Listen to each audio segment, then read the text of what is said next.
Hello, welcome to Traitors TV. I'm going to be breaking down possibly the best ever episode of the UK edition of The Traitors, Season 2, Episode 8. Hell of a lot to get through. I'm going to go in chronological order of the events that happened in the episode rather than jumping straight in, because I think it's really important to understand that there was a narrative build up to that huge climactic round table. Uh, I'm not gonna be putting in clips here because this is just kind of like a more podcast format. It's kind of just me talking with some notes, so that you've got a picture of Harry before Paul is banished to enjoy. Looking, you can just look at that for the video. So we have to start off with the recruitment of Andrew. Um, which was not the decision I was expecting. I thought that they were going to go and recruit Jasmine, who, from what we've seen, has barely had any heat on her. I know Harry said she did have heat on her, but we haven't seen any of that. Um, but thinking about that was probably a strange prediction from me because they did explicitly say that they wanted someone with heat on them. So Andrew makes sense because he's had heat on him. He's had a couple of people voting for him. He's probably easy to throw under the bus. But what they didn't anticipate was that Andrew knew why he had been recruited. He clearly didn't want to join the traitors, but fear of being murdered brought him in. So he's been recruited. He was kind of prickly towards Paul and Harry, and they kind of, well, at least Harry acknowledged that they've made a mistake in choosing him to be recruited. And at breakfast the next day, Andrew's going around, just kind of drifting around listening to conversations. He's still not much of a presence in this episode, and whilst he's like a visual presence, someone pointed out he doesn't have many of the confessionals, the one-to-one talks with the camera, which is really interesting. So obviously, as a traitor, he's going to have loads more confessionals going forward. Unless, of course, his banishment is soon, but we don't know. Um, and then, obviously, at breakfast, no one's been murdered, so the general assumption, because a traitor has been banished the previous night, is that there has been a recruitment.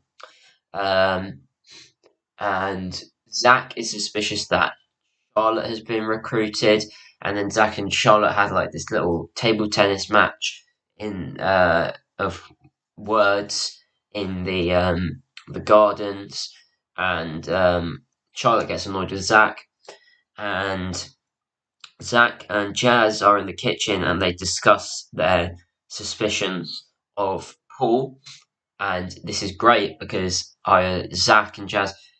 Zach's been kind of going at Jazz as a potential traitor, and in terms of getting out Paul, it's kind of huge that these two work together. Um,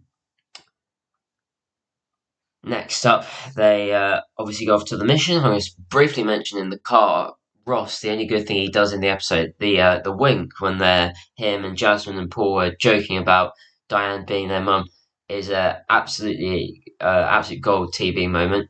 Although I'm not going to be too flattering about Ross's performance in this episode from now on. So there's his credit.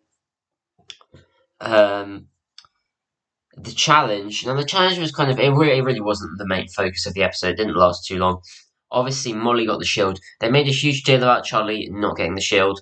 More on that later. But it was quite fun. Quite a simple, straightforward challenge. A little bit of tension between people over who got the shield. And then coming back to the castle, Charlotte mishears something that Paul has said, blaming Harry. And this accidental mishearing sets off a whole chain of events that provides one of the most climactic round tables in any edition of the show so far. And it will stay that way forever. It's a brilliant, brilliant round table. And then Charlotte herself starts to have question marks over Paul whilst talking to Molly and Harry, and they're listening in on Paul trying to do a little conversation with Zach. And then Charlotte brings up why is she still there and that she's got some question marks over Paul. And then she brings up what happened in the car, and Harry has a confessional where he's like, oh dear. Um, and that's really when we see, I think, when Harry decides that it is time for him to turn on Paul. And then it goes to the round table. Starts off, Charlotte questions Paul and questions why she's still there. Sets up perfectly for Harry, who has an absolutely incredible round table performance. Um, and this performance was one of the best. I mean, I know it's been acknowledged. It was very reminiscent of how Paul and Miles were going at each other because Paul and Miles both had excellent round table performances in episode 7. Harry's used it, and Harry has basically used his knowledge as a traitor to outline every single one of Paul's plans. Now, he might have overplayed his hand here. That's what I was worried about when watching. I've seen a lot of people say that. Outlining every single one of Paul's plans in detail, or like pretending to suspect them, when really he knows about them because he's been a traitor, is a very risky play. Obviously, that's what he felt he had to do to secure the votes for Paul. But it was a really good performance from Harry. He knew what he had to do, and he did it very effectively. Or he knew what he had to do. Charlotte misheard, but whether Paul would have thrown Harry under the bus is, well, we do not know. But then, of course, Ross jumps in and proceeds to go, no hard feelings, Jazz mate, but you're just giving off some weird, dodgy energy.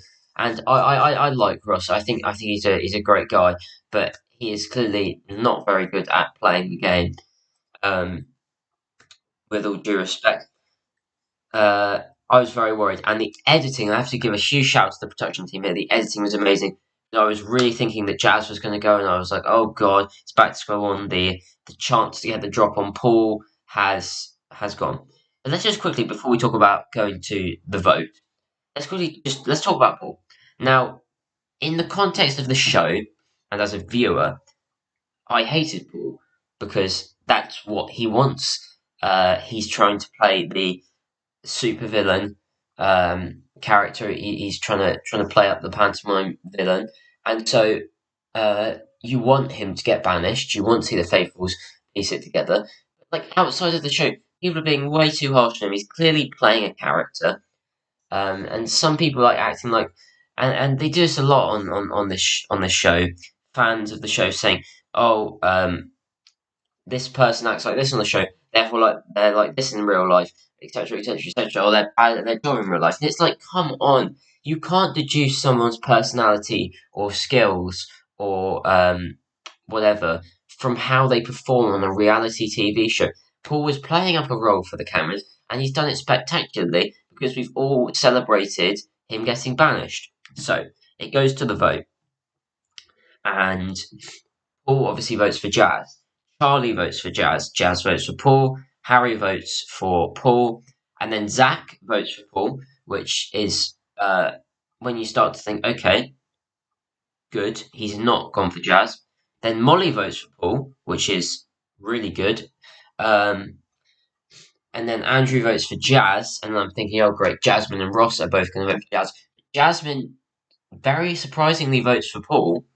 And once Jasmine has voted for Paul, Paul is screwed because although Ross votes for Jazz, we knew Evie was going to vote for Paul, and then even Charlotte votes for Paul. And you've got to give credit to the people who have been pretty unnecessarily slandered: Molly, Evie, etc.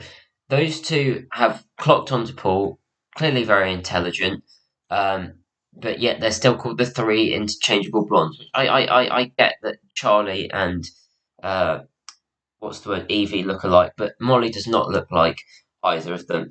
And I think it's very harsh the way they've been treated, um, because clearly they've played the game well and they've sussed out Paul, and even Charlotte has now sussed out Paul.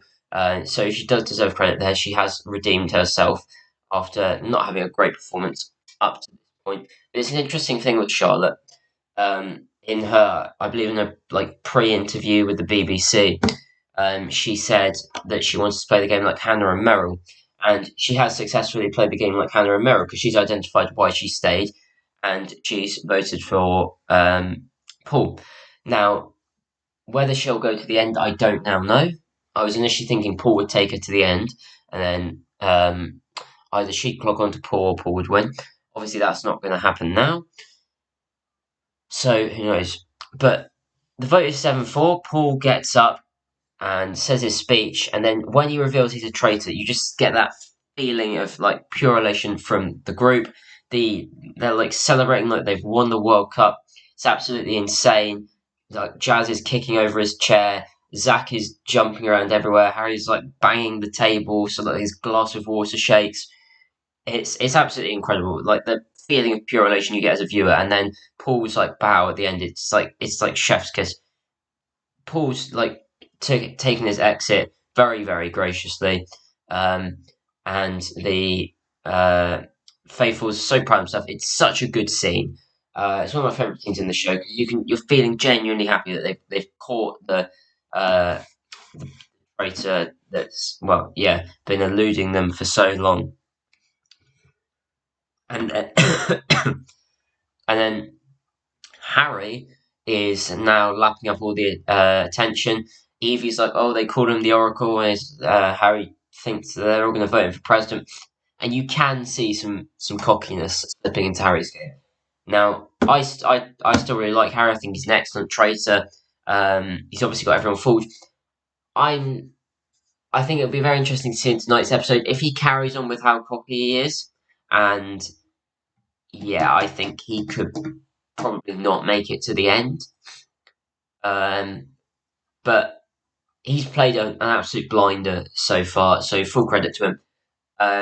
I root for the faithful, but I would be happy to see Harry win. I'll be very interested. Now, Harry and Andrew then go back to the turret, and I'll quickly just something here. It's very much tilted in favour of the Traitors the game because they were offered another recruitment which they should not be offered. There should be a cap on how many recruitments they can get and a cut-off point for recruitment. I get that the producers need a certain amount of episodes, but is it like really terrible if like we have an All Faithfuls final just trying to figure out who to vote off, or if like worst comes to worst we only have 10 or 11 episodes instead of 12? I think I'd rather that than them constantly intervening to make new traitors. I think that is pretty poor. Like I get it. If like there were no traitors by like episode 6, give them some forced recruitments and all that. Forcibly turn someone, but come on, I mean, it was like with Kieran in the last one. I know it worked out from a drama perspective, but it wasn't good. It screwed over Kieran's game. Wolf was only ever going to throw him under the bus. That was very clear. So who will be killed? So it's between Charlie and Zach. They made a huge deal about Charlie getting the shield, and I'm not sure Zach's escaped all heat. So my guess is that Charlie will be killed, which I wouldn't be happy about because I like Charlie. I mean, she's got like infectious positivity, but I also really, really, really like Zach. He's one of my favourite contestants in there. So I would probably rather see Zach stay, but I don't want either of them to go. But at the end of the day, one of them has to. So my prediction probably is that Charlie gets killed. I'm not sure who'll get banished. It'll probably be between Jazzle and Ross, but it could be someone completely up in the air. Maybe even Andrew. And finally, we have to discuss if this is the best episode yet of the show. I think it's definitely up there. And season 2 has been so, so, so good. It's been. I was expecting it to be good, but I don't think I was expecting it to be this good. They've twisted it up just enough. They've added in some new stuff, kept all the stuff that made it great in the first series. Caught lightning in the bottle with the cast once again. That's a phrase Ivan used about the season 1 cast, and I think it's applicable to season 2 as well. So yeah, I think it's absolutely brilliant, brilliant episode. I'll probably do a breakdown of all of the remaining episodes of the Traitors, like I don't know, a day or two after they air. So watch out for that. But this is the end of the video. Enjoy.